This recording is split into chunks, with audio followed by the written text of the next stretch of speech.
The EU says it's about to restart partnership talks with Moscow that were stopped when Russia invaded Georgia. So why is Europe so keen to re-engage with the Russians when there are fears the Kremlin hasn't fully complied with the Georgian peace deal? And as the global credit crunch begins to bite, how much do both sides really need each other? This is Inside Story.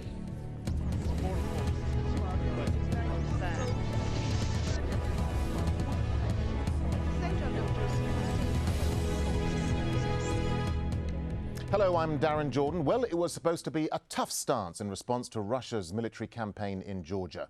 In September, the European Union agreed to freeze partnership talks with Moscow in protest over the conflict. But the tough talking only lasted 2 months. This week, 26 of the 27 EU members agreed to resume negotiations with Russia. Lithuania was the lone dissenter, pointing out that Moscow had not been fully compliant with the French negotiated deal to end the war. On Friday, an EU-Russia summit is scheduled to take place in Nice. And as the French Foreign Minister Bernard Kouchner points out, all this isn't supposed to be an attempt to please Russia. We have to continue dialogue. There is no other solution. And this is not given in to Russian interests. We don't ignore anything, we are on alert and we condemn these actions. But it serves the interests of the European Union, and this may be in Russia's interest as well. There is no other option. Well, tensions between Russia and the EU rose in August this year when a war erupted with Georgia launching an attack to regain control of South Ossetia. Russian forces swiftly repelled them and drove deep into Georgian territory. The result was Russian recognition of South Ossetia and Abkhazia as independent republics and Georgian loss of control over parts of these territories. Well, the war drew strong criticism from the US, UK, Poland, Sweden and the Baltic states. Meanwhile, France played a leading role in driving the peace deal that ended the conflict. Well, despite Russia's withdrawal from Georgia, it still maintains several thousand troops in South Ossetia and Abkhazia, violating the agreed ceasefire. Well, joining us now are our guests in Brussels, Ona Yuknevitsiene. She's a Lithuanian member of the European Parliament. In Moscow, Vyacheslav Matuzov, he's a former Russian diplomat. And in London, Zaki Cooper, he's Director of Business for New Europe. That's a group of business leaders promoting reform in Europe. Welcome to the programme. Zaki Cooper in London, let me start with you, if I may, because there is some doubt as to whether or not Russia has fully complied with the deal to end the Georgia conflict. Why do you think Europe is so keen to re-engage with Russia so soon? Well, I think the relationship between the European and Russia is key, and clearly there were issues over the Georgia crisis in the last few months, and they have to be resolved through political channels. But the economic, trade and investment ties between Russia and the European Union, and indeed the rest of the world, are so deep now that I think that demands some level of cooperation. Let's bring in Ona Yuknevitsiene in Brussels. I mean, you're a Lithuanian member of the European Parliament. Why is Lithuania objecting to the resumption of talks? I mean, you've taken a rather tough line with the Russians of late. I don't think that Lithuania stated something new. I think that all member states know very well about the agreement, about withdrawal of soldiers from Abkhazia and Ossetia.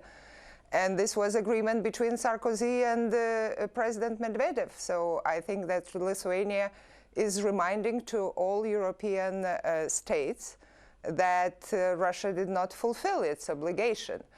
The question is whether Lithuania has to state it as being one of the smallest member states, and whether it is only concern of Lithuania or other member states as well. So this is probably the lesson for Lithuania, not to maybe stay alone, but seek for allies, seek for support from other member states when it comes to such important issues as this one. Vyacheslav Matuzov there in Moscow. I mean, how do you view the EU's decision to restart talks with Moscow? Is this a significant step in normalizing relations, perhaps, with Russia? I can say that European position towards Russia, it is so multi-approachable that I can say that one of the main factors that influence on a European standpoint towards Russia is American influence. I think that changes in European policy reflects very clearly coming changes in the United States policy towards Russia. I think that in elected President of the United States, Barack Obama, will have another approach to Russian-American relations. And he will start from the very beginning considering many aspects of his relations with Russia, strategic weapon, spreading NATO to the east. And I think that new facts that appears last days, last weeks about Caucasian, Ossetian war, because it opened new approach for the United States and new areas on these events.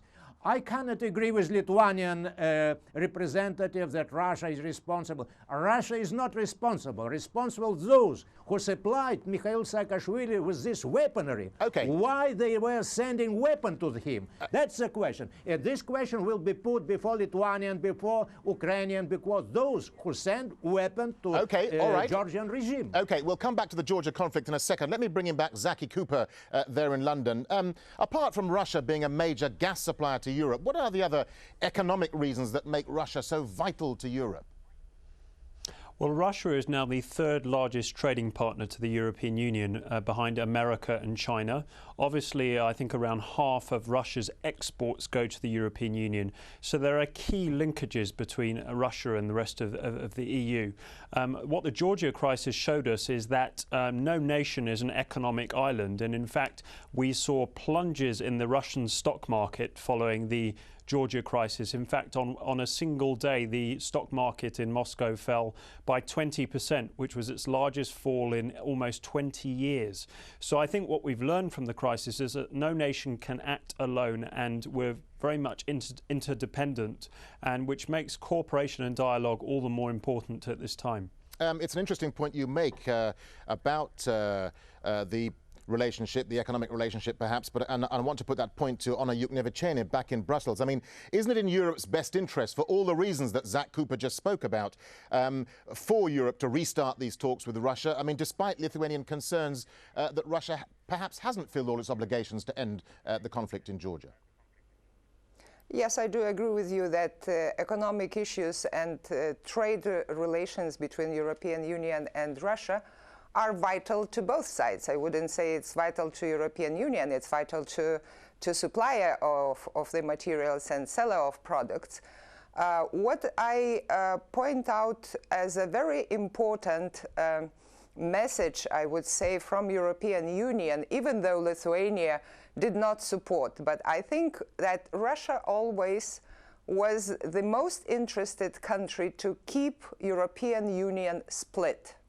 It was always easier for Russia to speak to European states on bilateral basis.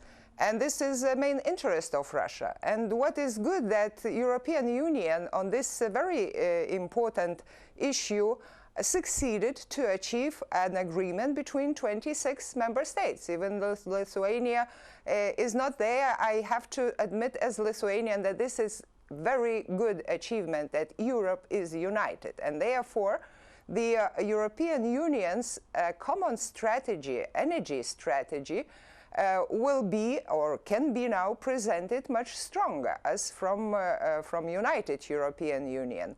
So this is what is really important, I would say, step going further for negotiations regarding agreement between European Union and Russia. Okay, let's bring him back, Vyacheslav Matuzov there in Moscow. I mean, even though Europe says these talks won't legitimize the status quo in Georgia, there isn't much more Europe can do, though, is there?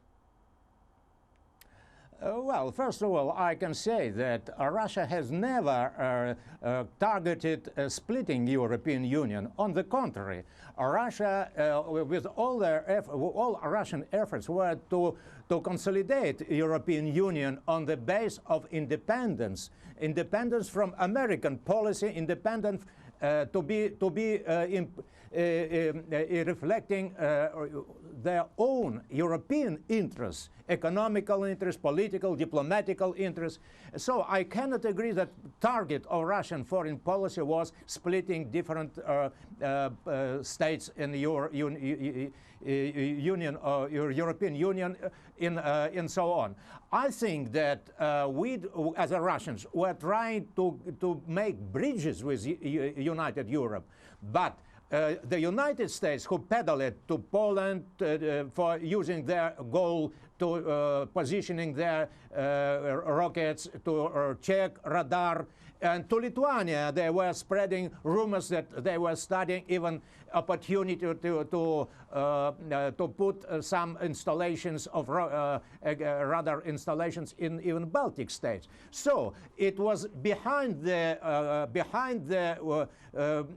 old Europe. It is France, Germany, and Britain, Great Britain. So I can say that Russia is for strengthening economically, politically, European Union. Okay, well, it's very important to understand. That's fine. That's fine. Let's just put that point to Zaki Cooper, because I think Vyacheslav made a very interesting point there. Because even as the political relationship, perhaps between Russia and Europe, gets a little bit more prickly, the trade relationship has grown significantly, though, hasn't it?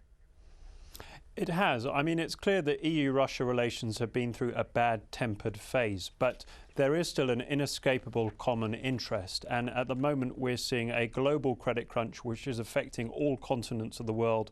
We're seeing projections for economic growth cut across every single nation state. We're also facing the great challenges of climate change, the rise of the East, countries such as China and India. So all this means that it's all the more important for countries and blocs to cooperate together rather than view international relations through a paradigm of a zero-sum game. As you say, the trade relationship between the EU and Russia has grown significantly. And also, the Georgia crisis has seen a dip in investment into Russia, because clearly a lot of the foreign investments who were in Russia have become increasingly nervous, and some predictions have stated that about 20 billion pounds of investment has pulled out of Russia since August. So there are implications there of the politics, but it's very important that the trade and the economic ties keep on strengthening, which will hopefully open avenues and channels for political engagement. OK, stay with us, won't you, because it's time for a short break now. But when we come back, we take a closer look at the implications of the wider EU-Russian partnership. Stay with us, won't you?